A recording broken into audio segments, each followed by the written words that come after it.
সন্তান নেওয়ার দরকার, পাঁচটা সন্তান নিয়ে তোমাকে কামের ঘরে তালা লাগাতে হবে। তাই তো লালন সাইজি বলছে, খেলা খেলোর এমন মনের ঘরে কপাট মেরে। বাবা কি বাবা, তোমাকে আর রতি টলান যাবে না।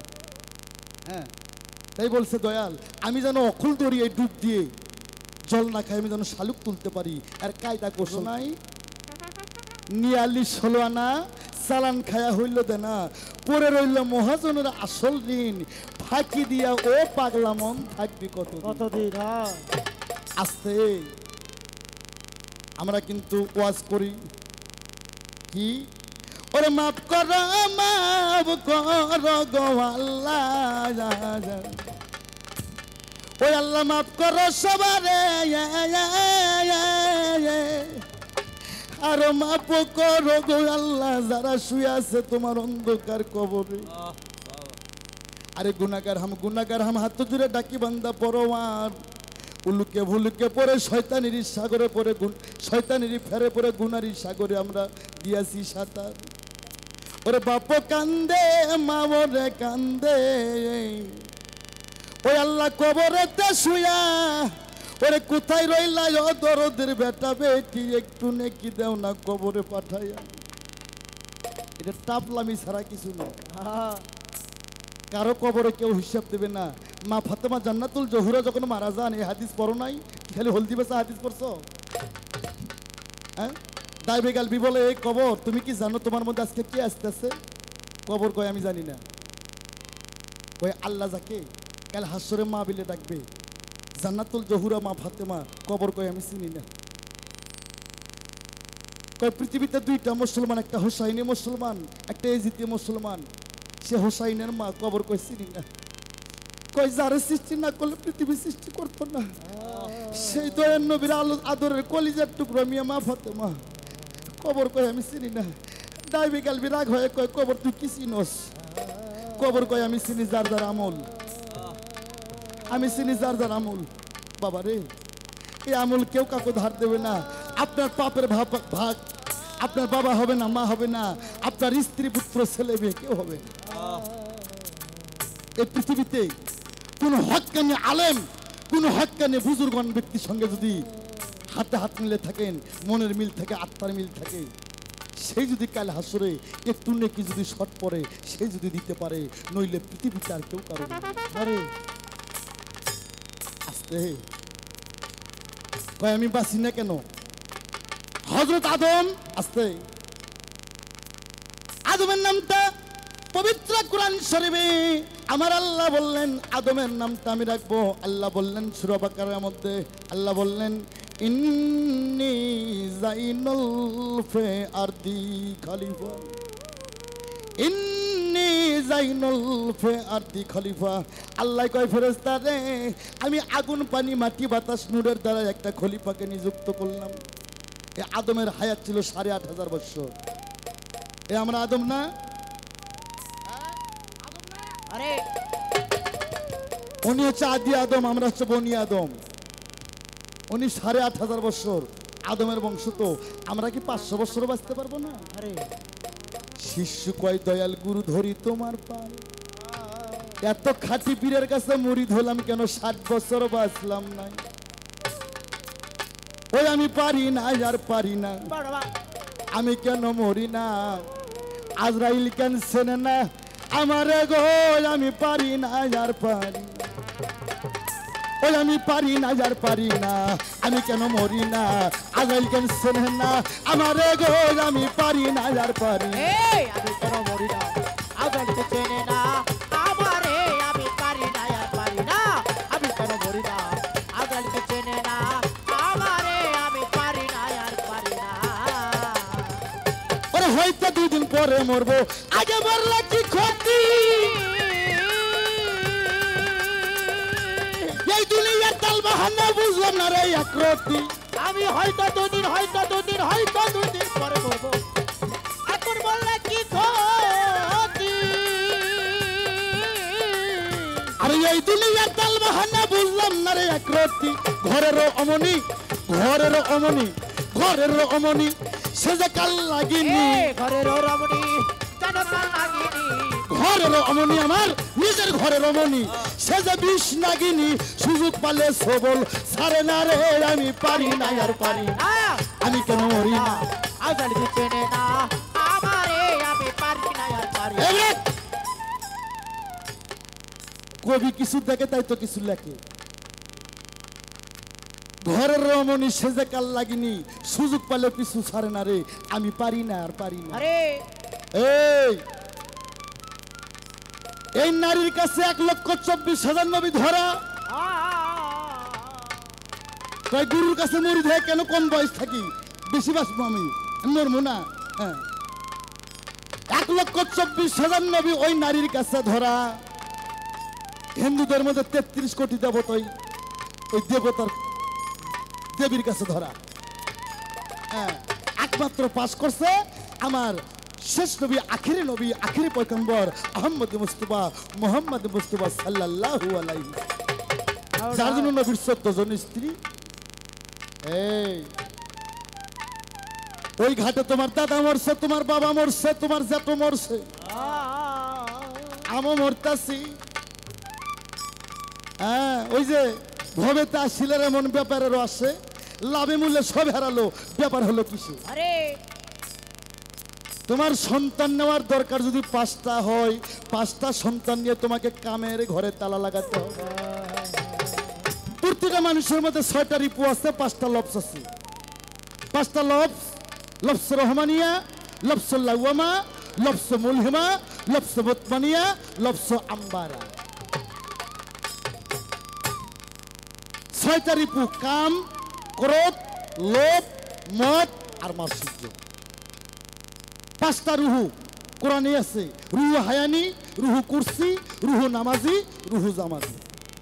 চিন হ্যাঁ খালি সিবারা পড়ছো আর নামাজ শিখে পড়ছো। আরে তাফসীর পড়বা তাফসীরে মুফাসসির পড়বা কুরআনুল কারীম পড়বা নুরানি বঙ্গবাদ পড়বা মারফুল কোরআন পড়বা। আমার ভাইরা তাই তোমার সন্তান নেওয়ার দরকার 5টা সন্তান নিয়ে তোমাকে কামের ঘরে তালা লাগাতে হবে। তাই তো লালন সাইজি বলছে খেলা খেলোর এমন মনের ঘরে কপাট মেরে বাবা কি বাবা তোমাকে আর রতি টলানো যাবে না। হ্যাঁ তাই বলছে দয়াল আমি যেন অকুল দড়িয়ে ডুব দিয়ে জল না খাই আমি যেন শালুক তুলতে পারি। আর কায়দা কৌশল কি কাল বিকালে লক্ষ্মীপুর বাজার যাবা কাল বিকালে লক্ষ্মীপুর বাজার যাইবা দুধ বিক্রি হয় না একসার দুধ কিনবা বাড়িতে এসে চুলায় জাল দিবা 5 মিনিট দুধ জাল দেওয়ার পর দুধ কিন্তু গরম হয়ে উতল পারে না তখন জালটা একটু টান দিবা। এই যার নাই ইন্দ্র শক্তি তার নাই খোদার ভক্তি। আরে আস্তে 5 মিনিট জাল দিবা দুধটা উতল পারবে দুধ পরে পরে ভাব তখন জালটা একটু টান দিবা কিন্তু জাল টান দেওয়ার মধ্যে একটা ভাগ আছে। দুধ জায়গায় থেমে গেল পরের বার জাল দেবা 15 মিনিট আবার দুধ গরম হবে দুধ আবার পরে অবস্থা তখন জালটা আর একটু টান দিবা পরের বার জাল দেবা 30 মিনিট দুধ জাল পড়বা দুধ উতল পারবে না 30 মিনিট পর দুধ আবার একটু উতল পারবে পরে ভাব তখন আবার একটু জালটা টান দিবা পরের বার দিন রাত 24 ঘন্টা দুধ জাল করবা। হ্যাঁ তোমার দুধ আর উতল পারবো না দুধ খালি শুকিয়ে যাইব। কিন্তু তোমার থাকতে হবে কি জানো হ্যাঁ আমি যখন বিয়ে করি আমার বাবাই কয় আমার বাবা আবার এই যে আপনাকে খানপাড়া মালিবাড়ি জহির পীরের মুরিদান কাদরিয়া তরিকের ভক্ত আমার বাবা কয় আনোয়ার বিয়ে করছো বাসর ঘরে 3 জন যাস। আমি কই আব্বা কোন কি আমি ভাইরাল শিল্পী বিয়ে করছি বাসর ঘরে 3 জন যাবো মানে আমার বাবা কয় আনোয়ার হ্যাঁ আল্লাহ রাসূল তো তোর সাথে আছেই লগে তুই যাইবো লগে বৌমা যাইবো আর তোর কলবের মধ্যে তোর দয়াল বাবা আব্দুল রশিদ চন্দ্রের ছবিটা লই। আরে প্রমাণ আল্লাহ পাক জিজ্ঞেস করছিল ইব্রাহিম তুমি সত্যি করে বলো তো পৃথিবীতে তুমি কোন সময় বেশি শান্তি ছিলা? তখন ইব্রাহিম বলছিল ইয়ে আল্লাহ গো মাবুদ গো আমি পৃথিবীতে সবচেয়ে বেশি শান্তি ছিলাম যে 40 দিন নমরুদ আমাকে আগুনের কুণ্ডুবের মধ্যে পুড়ছিল। আরে এটি করলেই তো আনোয়ার সরকার বালা না। তাহলে ইব্রাহিম কিভাবে কলমা পড়ছে 40 দিন আগুন দিয়ে পুড়ছে ইব্রাহিমের একটা পশমও পড়েনি। আর তুমি লা ইলাহা কলমা কবা, আমি খালি সিগারেটের আগুন ধর্ম খালি ঝাঁপ দিয়ে উঠবা। তোমার কলমা শোধন হয়নি। এই জন্য আমি আঘাত করে বলছিলাম কলমার উপর একটা বিশ্বাস আনতে হবে। ওই মুখ রুচি কলমা 71 যুদ্ধ হিন্দুরা পরেও জীবন বাঁচাছে, যুদ্ধ ভালো হয়েছে পুজো করা শুরু করছে। তাহলে কি মুসলমান? আমার কথা যারা না ধরে মাইয়া, বাংলাদেশে বর্তমান আমরা যারা আছি আর শিল্পী হবে না, ওরে ধরাইব। কলমার উপর আগে তহিদ আনতে হবে। কলমার উপর তহিদ মানে বিশ্বাস, একিন আনতে হবে। কলমার উপর একিন না না বলতো ওই লা ইলাহা ইল্লাল্লাহ মুহাম্মাদুর রাসূলুল্লাহ, এটা মুখ বলি কলমা পড়লে হবে না। কলমা মুখে যা বলতে হবে, অন্তরতা বিশ্বাস কি বাবা। এই জন্য আদব কায়দা বিবেক বুদ্ধি বিশ্বাস ভক্তি প্রেম সোহাগে আগে ভাব বুঝে নাও। আগে কলমা হচ্ছে বিশ্বাসের গাছ, মৌসুমি ফল, মৌসুমি ফল দেয় কলমা থেকে। তাই তুমি যদি যার ঠিক আছে রতি, তার ঠিক আছে জ্যোতি, কোন মানুষ যদি পৃথিবীতে জীবনের রতি নষ্ট না করে, জনও তারা দিনে 3 বার করে সালাম করে। রথি মথির ঊর্ধ্বে যাহার। ওই মাইয়া তুমি শোনো না আমার গান? অতি অভ্যাস আছে চলা, হ্যাঁ, জনও তারা সালাম করে। হাসান কয় 3 বেলা। তুমি এখন ওই ডুব পারতে পারতে চাপা চুপো গোছা মোছা বসায় ফেলাইছো, হ্যাঁ, ওই হালার আসলে হারবাল কোম্পানি দিয়ে, আর তাকে হাদিস তুমি আমার সামনে নিয়ে আসছো। এই পুরুষের যৌবন 84 বছর 6 মাস 3 দিন ধরে রাখতে হবে। এর মধ্যে কেউ যদি হারবাল কোম্পানি যায়, ওর কপালে দাউস। তার কারণ আর আগে যদি মরে যায় মরে গেল, আর যদি বেঁচে থাকে 84 বছর 6 মাস 3 দিনে যৌবন ধরে রাখতে হবে। হ্যাঁ, তুমি ফাঁকা পায়া খালি খালি ফালাইছো। হ্যাঁ, ও পাড়া সব বাড়ির বউ বোঝে না গো, সব বাড়ির বউ জানে না, বাড়াবানা বিষম যন্ত্রণা। সব বাড়ির বউ বোঝে না গো, সব বাড়ির বউ জানে না, বাড়াবানা বিষম যন্ত্রণা। শুনো, আপনাকে ওই গ্রামে এইদিকে বাড়াবানে না, আমার বগুড়ায় বানে। ঢিকি যদি স্বর্গে যায় তাও বাড়াবানে। এটা হেই বাড়া না, এটা হেই বাড়া। একজন বাড়া দেয় আর একজন আইলে দেয়। হ্যাঁ, এই আলে দেওয়ার মধ্যে একটা কায়দা আছে। ও বাড়ার সব বাড়ির বউ বোঝে না গো, সব বাড়ির বউ জানে না, বাড়াবানা বিষম যন্ত্রণা। বাড়ার সব বাড়ির বউ বোঝে না গো, সব বাড়ির বউ জানে না, বাড়াবানা বিষম যন্ত্রণা। বাড়ার সব বাড়ির বউ বোঝে না গো, সব বাড়ির বউ জানে না, বাড়াবানা বিষম যন্ত্রণা। যদি মনে বাড়া বানতে চাও, কামেল গুরুর কাছে যাও। যদি বাড়া বানতে চাও, কামেল গুরুর কাছে যাও। নইলে যাইবাও ফাও, আইবাও ফাও, রূপাই পাইবা না। সব বাড়ির বউ বোঝে না গো, সব বাড়ির বউ জানে না, বাড়াবানা বিষম যন্ত্রণা। সব বাড়ির বউ বোঝে না গো, সব বাড়ির বউ জানে না, বাড়াবানা বিষম যন্ত্রণা। এটা হচ্ছে আদ্যত মারফত। এত দামি কথা বুঝবো মনে হয় বোঝাল মানুষ আছে। আমি কোন দিকে কথা বলছি? হ্যাঁ, বাড়া সব বাড়ির বউ বোঝে না। এই নারী কিন্তু পুরুষক বাঁচাইতে পারে ভাই। তুমি যত বড় শক্তিশালী বেড়া হও, তোর বউ যদি কয় তোকে আমি 4র্থ আসমান থেকে ঘুরে নিয়ে আসবো, ওইটা ঠিক হইব ভাই। তাহলে শরীয়ত করো মারফত, কেন বিশ্বাস করো না? পারা সব বাড়ি বউ বোঝে না গো, সব বাড়ি বউ জানে না, বাড়াবানা বিষম যন্ত্রণা। সব বাড়ি বউ বোঝে না গো, সব বাড়ি বউ জানে না, বাড়াবানা বিষম যন্ত্রণা। আমার ছাত্রী তো মনে মনে খালি সূরা ইউনূস পাঠ করেছে। আর মনে মনে ভাবছে আমার শ্বশুর এলাকা গান আমি ওরা ছাড় দেবো। তুমি জানো না আমি কাউরে ছাড় দেই না। হক কথা কমু হয় আমারে ভালোবাসবো না না বাসবো। আমি যখন মাই করে উঠি আমার ছেলেবেলে কই, কেউ যদি আমাকে গুলি করে কোনোদিন, আমি মাই করে তো উঠে যখন আমি বাসায় যাই গান ছেড়ে দে, আমাকে যদি কেউ গুলি করে, আমার পোলাপানো কো আছে তোর যেন মামলা করিস না। আরে ও যদি মাইরা শান্তি পাই পাইবো। হ্যাঁ, রুমি সরকার তোমার রেজা নাই, তুমি আমার শিষ্য হইছাও। হ্যাঁ, রং দেখছো, রঙের কালার দেহ নাই।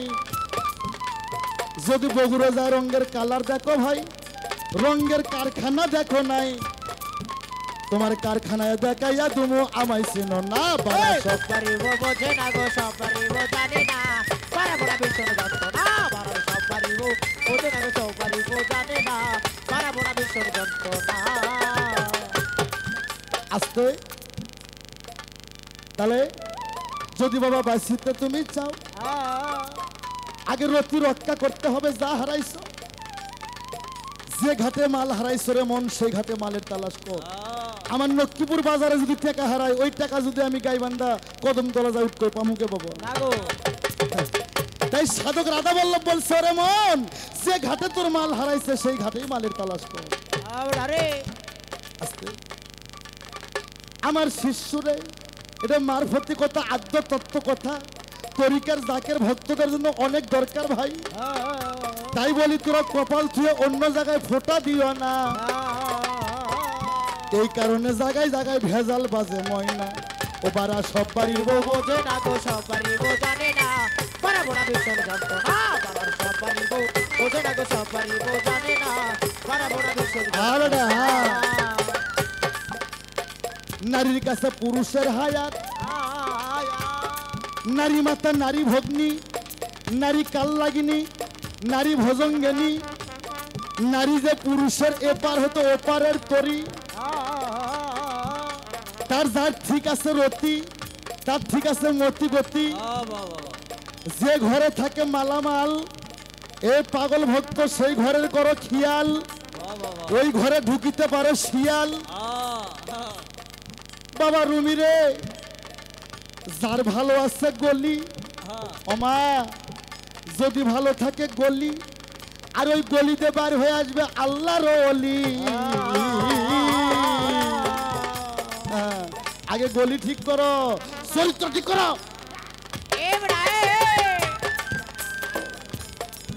আস্তে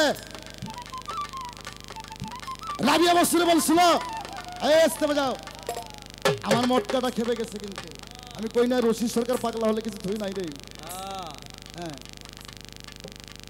রাবিয়া বসুরে বলছিল ইয়া রাসূলুল্লাহ একটা তরবারির খাপের মধ্যে কয়টা তরবারি আঁকা যায় হ্যাঁ আমার রাসূল বলছিল রাবিয়া একটা তরবারির খাপের মধ্যে একটা তরবারি রাখা যায় চিকন সুরে বললাম চিকন বাণী রচনা চিকন ভাবে বললাম আমি যখন গান করি ঢাকা মানিকগঞ্জের মধ্যে আমার পোলাপান কয় বাবাই যখন গান করে দূর থেকে মনে হয় রশিদ সরকার আমার দাদা গান করে হ্যাঁ আমি বলছি বাবা যার সাথে যার ভাব তার পাশাটা